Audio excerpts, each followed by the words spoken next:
Oke guys, kembali lagi bersama gue Ngat Harimau. Jadi gue hari ini mau bahas suka dan duka pakai Kawasaki R6N. Aduh, iklan.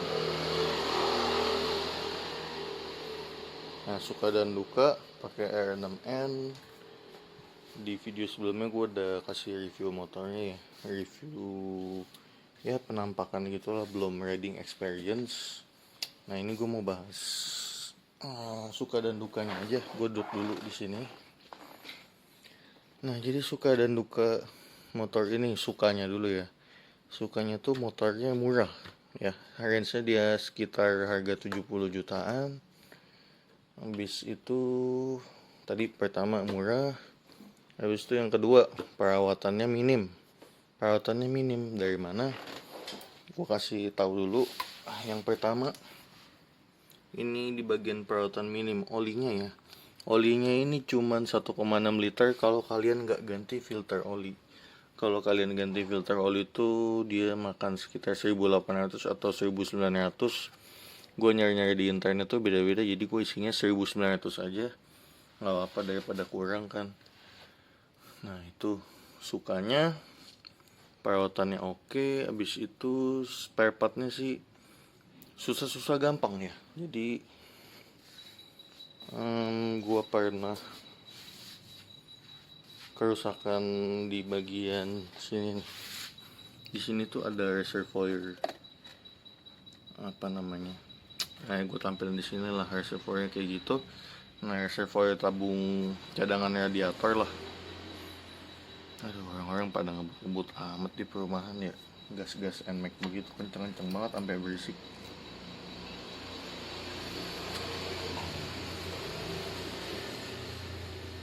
Nah, oke, jadi tabung radiator inilah itu pernah rusak ya, karena dia motornya kan udah 10 tahun nih. Jadi dia tuh getas waktu itu tuh gue coba tambel nggak bisa, karena pas ditambel bocor juga.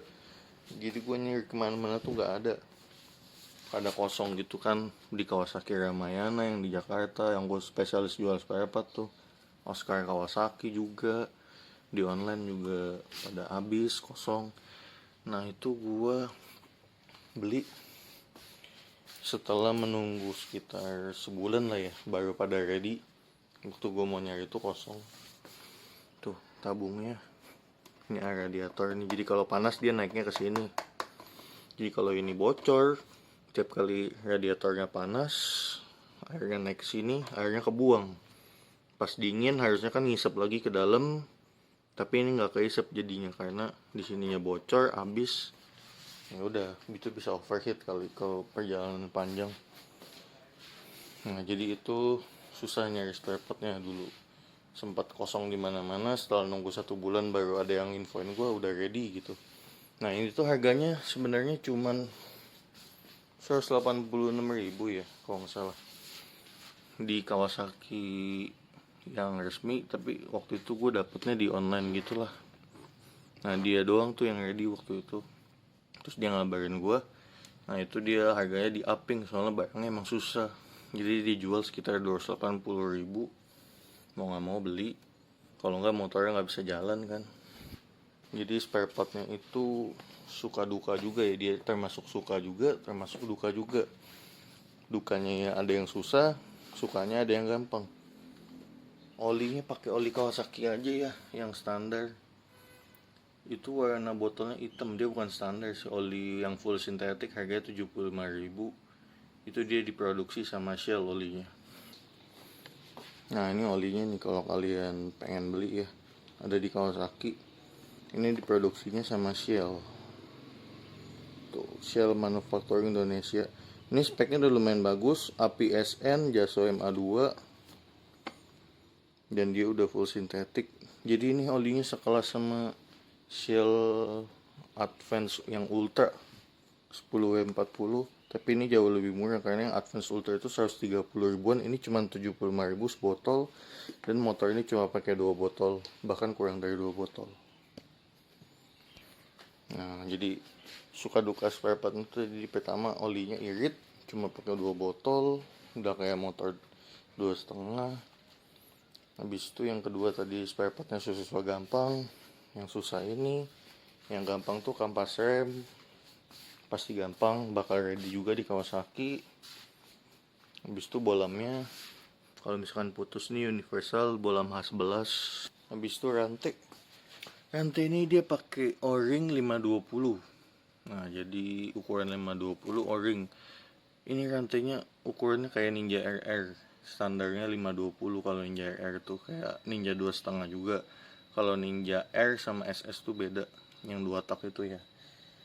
Nah jadi Ninja R sama SS tuh beda, dia pakai 428. Kalau Ninja RR, Ninja 2,5, R6N tuh pakai 520. Nah jadi kalau nyari rantainya ini gampang, karena 520 tuh banyak yang jual. Gear setnya walaupun gue belum pernah ganti, tapi gear set itu gampang dicari.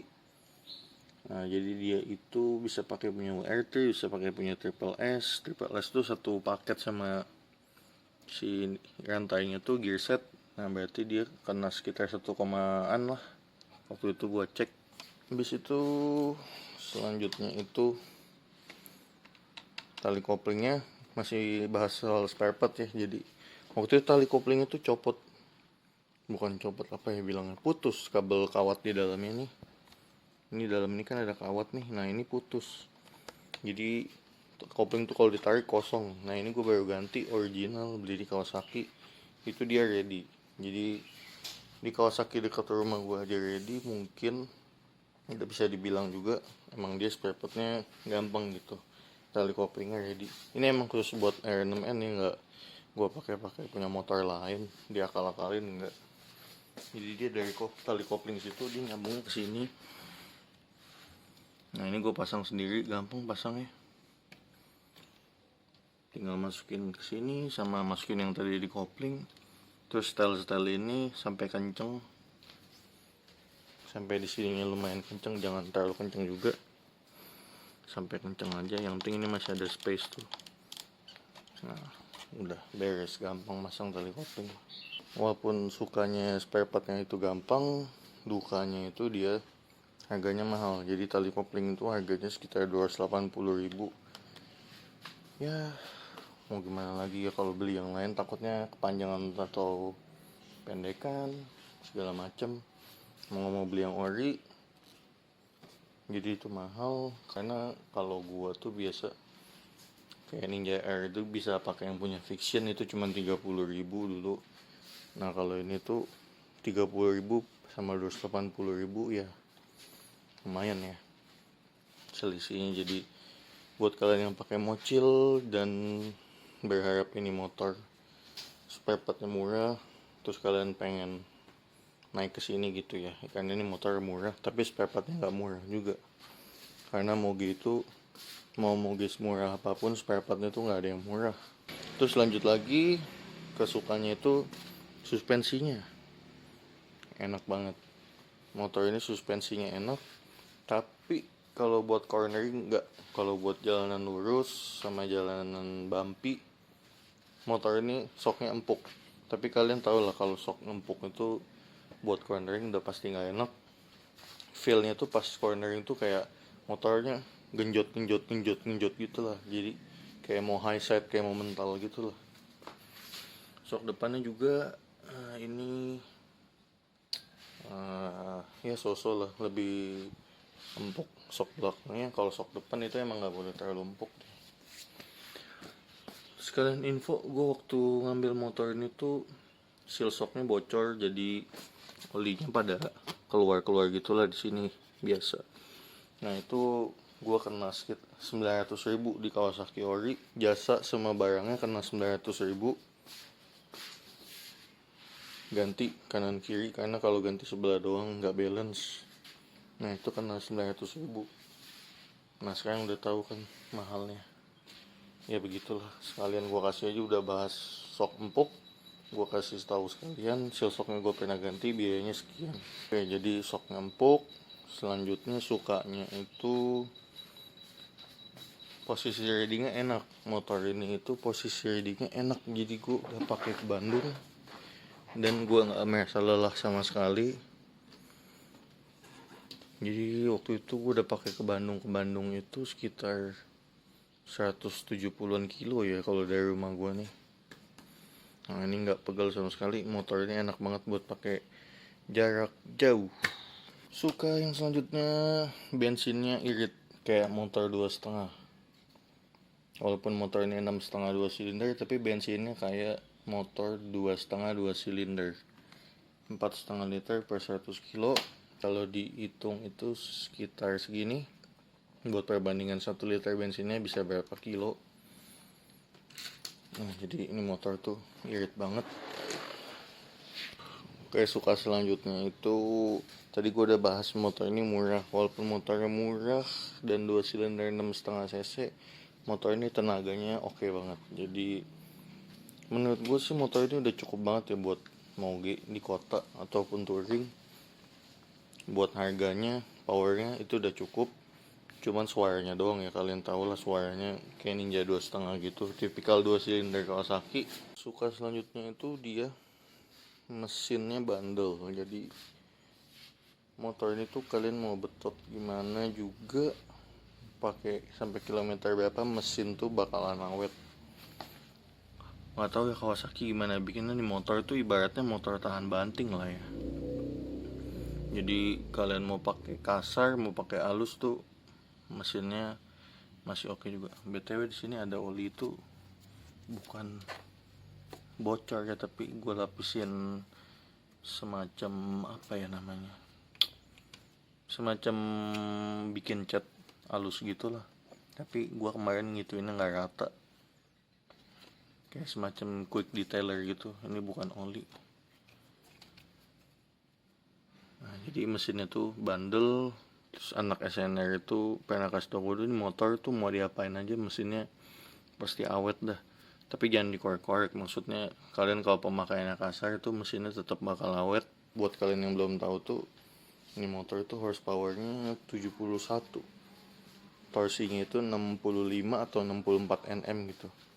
Motor ini tuh gigi satunya bisa power wheelie, jadi tinggal tahan gas di RPM 5000, tahan gas di RPM 5000, lepas terus bejek, pasti motornya naik.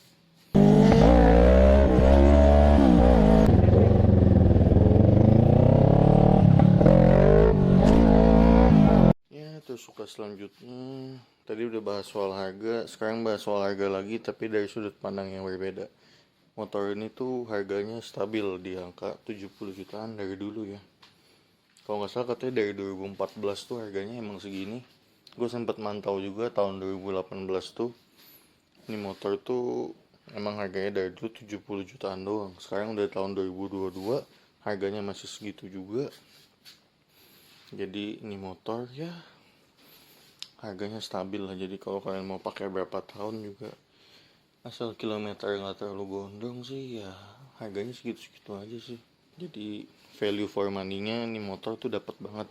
Kalau kalian nggak masalah sama suara tuh, untuk moge motor ini worth it banget.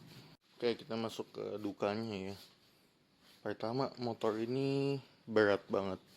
Motor ini tuh lebih berat dari 1000 cc 4 silinder. Nah, kita bandingin sama ZX10 lah. ZX10 tuh beratnya 200 atau di bawah 200 atau bawah 200 kilo. Motor ini tuh beratnya 204 kilo padahal 2 silinder. Gue nggak ngerti motor ini beratnya di mana. Mungkin bagian bloknya di sini tebal jadi berat. Terus chassisnya tubular begini kayak Ducati, mungkin bikin berat juga. Padahal swing armnya kecil, tubular. Nah, gue nggak ngerti nih motor beratnya di mana. Cuman motor tuh berat banget, berasa kalau habis di standar samping gitu terus kita mau ngelurusin. Nah itu berat banget nih motor. Walaupun berat emang dia bisa power wheelie lah. Jadi hati-hati juga buat kalian yang mungkin nggak kuat atau badannya kecil gitu ya. Walaupun ini motor kelihatannya kecil gitu ya, tapi ini motor tuh lebih berat dari ZX10R atau BMW S1000RR atau GSX 1000 atau 1000 cc favorit kalian lah. Kecuali H2, kalau H2 itu 230 kilo lebih berat. Tapi motor ini lebih berat dari 1000 cc sport pada umumnya. Ya duka di selanjutnya itu harusnya kalian tahu ya kenapa gue upgrade pengereman. Ini master rem gue pakai Brembo. Brembo ini Brembo R1 atau R6 atau RSV4 biasanya pakai Brembo ini 16 mili dia, atau disebut kayak RCS 16 gitu lah, tapi ini bukan RCS, ini standar buat R1, R6, Aprilia, RSV4. Kalian tahu kenapa gue upgrade ini pasti karena pengeremannya nggak pakem. Gue tuh tipikal orang yang nggak suka modif tapi nggak fungsional gitulah. Nah jadi ini motor tuh remnya nggak pakem. Kalau nggak ngandelin engine brake tuh ngeremnya pasti bakalan Senin Kemis, karena dia tuh yang standarnya tuh pistonnya tuh cuman 2 kanan 2 kiri, jadi nabrak ke tembok gitulah. Di bagian belakang sininya tuh nggak ada piston kalau yang standarnya. Kalau ini ada, jadi ini 1 2, di belakangnya 3 4, 4 kanan 4 kiri 8. Kalau yang standarnya itu 2 kanan 2 kiri, jadi cuma 4 piston. Nah itu nggak pakem banget. Kalau nggak ngandelin engine brake nggak bakal bisa ngerem maksimal deh pasti. Terus yang keempat itu ada di bagian oli. Nah jadi gue sempet dapat peringatan dari beberapa temen ya yang pernah pakai R6N atau R6F. Motor ini tuh olinya katanya gampang nguap karena motornya kan tipikal panas gitu ya, 2 silinder cc gede. Oli itu katanya gampang nguap kalau pakai oli yang salah. Gue udah riset beberapa macam oli, ya gue pakai oli standar Kawasaki itu sih nggak nguap ya. Gue kontrol, gue liatin dari meteran di sini. Jadi di sini ada indikatornya itu. Ada garis ini, garis low, ini garis maxnya. Yang penting kalau ini kan motornya lagi di pedok nih, makanya olinya nggak naik ke sini. Kalau turun dia bakal naik ke sini. Dikontrol aja, dilihat dari sini ya. Jangan sampai setengah gitulah. Lihatnya pas kondisi mati, jangan kondisi nyala. Nah jadi gue pakai oli standar Kawasaki yang tadi, yang di video sebelumnya gue sebut itu dia diproduksi sama Shell, standarnya SN MA2 speknya. Nah itu aman, nggak nguap di olinya. Mungkin yang nguap itu di oli yang nggak cocok sama dia sih. Ya yang selanjutnya itu tadi gue udah singgung juga, spare partnya mahal. Jadi ini motor tuh spare partnya mahal. Gue sempet cek bodi sebelah sini tuh sekitar 800, padahal cuman bodi sekecil ini ya. 800 sebelah doang, dari kanan kiri itu 1,6. Habis itu ban, kalian tahu sendiri kalau ban gede berarti bannya mahal ya. Nah jadi kalau kalian pakai moge siap-siap kalau ban habis, sekali habis pasti jutaan kalau kalian beli baru. Ya jadi tadi gue udah singgung ya, spare partnya mahal sih, walaupun mogenya murah 70-an juta, tapi perawatannya tetap mahal. Bukan perawatannya ya, spare partnya. Kalau perawatannya sih nggak terlalu mahal ya, kayak oli itu kan murah, cuman 75.000 kali 2 150, gantinya tiap 2000 kilo. Nah perintilan atau spare partnya itu yang mahal. Jalu ini aja tuh sepasang sekitar 200 ribuan kanan kiri. Habis itu kayak tadi gue bilang, ini kena 280 ribu. Kabel kopling gue sempet putus. Jadi bodinya juga walaupun sedikit tuh mahal. Jadi hati-hati aja, jangan sampai lecet atau crash pakai motor ini. Duka selanjutnya itu tadi gue sempet singgung soknya itu empuk ya. Jadi sok empuk itu suka dan duka juga ya. Jadi sukanya itu nyaman kalau ketemu gajlukan atau bumpy. Dukanya itu ya kalau cornering tuh nggak enak. Jadi gue pakai motor ini kalau cornering itu nggak bakal pede. Jadi gue nggak pernah deh miring-miring kalau pakai motor ini. Kecuali cornering tikungannya tuh gede. Kalau tikungan sempit pakai ini nggak berani deh. Udah motornya berat, nikungnya nggak enak. Terus karena mungkin gue pakai ban oversize juga ya, 180, harusnya kan standar 160. Nah itu bisa bikin beloknya kurang enak juga karena bannya terlalu gede, jadi beloknya berat. Ya faktornya itu sih, jadi sok keempukan, motornya berat, bannya kegedean, ya jadi nggak enak gitu kalau cornering motor ini sih. Lebih enak mungkin buat santai, yang ngebut juga bisa lurusan, terus buat touring ya, motor naked paling worth it sih ini emang. Nah, duka selanjutnya tuh gua mau kasih lihat nih. Di bagian sini motornya tuh tangkinya gampang karatan. Nah ini emang karatan tapi dalamnya udah bersih lah. Kayak lama-lama tuh ke filter sendiri karatnya. Tapi kalian tuh harus isi bensin full terus. Kalau nggak full terus bagian atas itu bisa karat. Motor ini tuh katanya gampang karat tuh karena dulu tuh motornya nggak laku di tahun 2012. Jadi kelamaan didiemin di showroom, makanya tangkinya karatan gitu. Karena kalau di showroom tuh bensin tuh pasti diisi sedikit mungkin, nggak mungkin diisi full. Jadi bagian atasnya tuh cuma kena uap akhirnya karatan. Jadi ada juga satu lagi duka yang sekalian tips buat kalian yang mau beli R6N ini. Dukanya itu di bagian full pump. Jadi full pumpnya itu karena motor ini udah tua, gampang rusak, atau biasa yang kalian beli di tahun-tahun itu banyak kan full pumpnya rusak lah. Jadi kalau kalian tes motor ini tuh, iklan sebentar, kalau kalian tes motor ini tuh pas mau beli, kalian harus berani benjek sampai RPM di atas 6000 sampai 8 atau 9000 lah.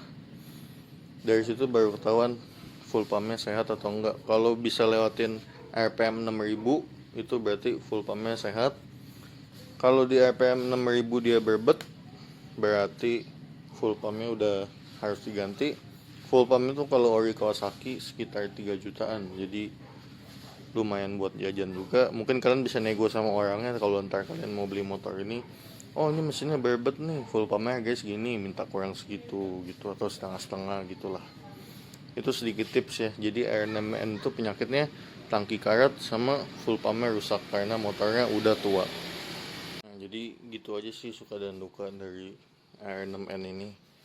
Motornya worth it, murah, habis itu shocknya enak buat lurusan. Dukanya ya corneringnya gak enak karena shock terlalu empuk. Habis itu spare partnya mahal walaupun motornya murah. Habis itu spare partnya susah gampang, ada yang susah ada yang gampang. Tenaga oke. Motor paling worth it dengan harga segitulah. Dapat 650 cc 2 silinder, 71 horsepower, gigi 1 bisa power wheelie, torsinya 65 Nm, kurang apa lagi, 70 juta doang. Full paper, kalau pakai knalpot standar, spion segala macam lengkap, bas tilang, gak usah pusing. Ya jadi begitulah kesimpulannya suka dan duka gue selama pakai R6N ini sekitar 6 bulan. Jadi gue tuh banyak video yang belum gue upload nih. Vlog-vlog pakai R6N ini gue touring. Ada touring ke Bandung belum gue upload. Ke Citorek udah gue upload ya. Habis itu ada Ciletuh tuh gue baru mau berangkat. Hari ini itu tanggal 27 ya kalau gak salah. Gue mau berangkat tanggal 30 nanti hari Minggu. Gue mau sunmori ke Ciletuh. Itu juga nanti bakal gue record. Gak tahu gue bakal upload itu duluan atau upload video ini duluan. Jadi ini motor tuh gue pakainya jauh-jauh banget karena emang motornya enak, nyaman, terus nggak banyak trouble. Jadi selama touring itu nggak pernah trouble nih motor. Motor-motor lain ada yang trouble lah kayak motor Eropa. Ya tapi kalau motor ini tuh emang mesinnya bandel, nggak usah pusing. Yang penting sebelum touring tuh kalian cek lah kayak kabel kopling jangan sampai putus, harus dicek. Nah itu gue kemarin tuh kalau putus mungkin di Citorek itu bisa gila kali ya.